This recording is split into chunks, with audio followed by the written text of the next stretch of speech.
শেরপুরের নালিতাবাড়ী উপজেলার নাকুগাঁও সীমান্ত দিয়ে বাংলাদেশি যুবক শিপন হাওলাদারের মরদেহ হস্তান্তর করেছে ভারতীয় সীমান্তরক্ষী বাহিনী বিএসএফ। মঙ্গলবার দুপুরে দুই দেশের সীমান্তরক্ষী বাহিনী ও পুলিশের উপস্থিতিতে মরদেহটি স্বজনদের কাছে হস্তান্তর করা হয়।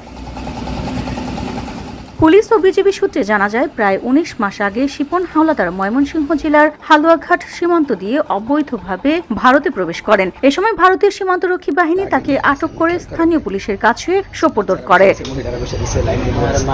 পরে ভারতীয় আদালত অবৈধ অনুপ্রবেশের দায়ে তাকে কারাদণ্ড প্রদান করে এবং তুরা কারাগারে পাঠানো হয়। আগামী ২৮ এপ্রিল তার কারাভোগের মেয়াদ শেষ হওয়ার কথা থাকলেও এর আগেই গত বৃহস্পতিবার অসুস্থ হয়ে পড়েন শিপন। পরে চিকিৎসাধীন অবস্থায় তার মৃত্যু হয়।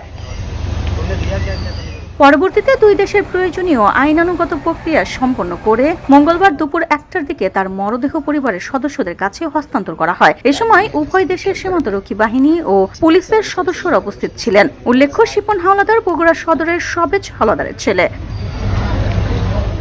হিওডি বাংলা নিউজ ডেস্ক।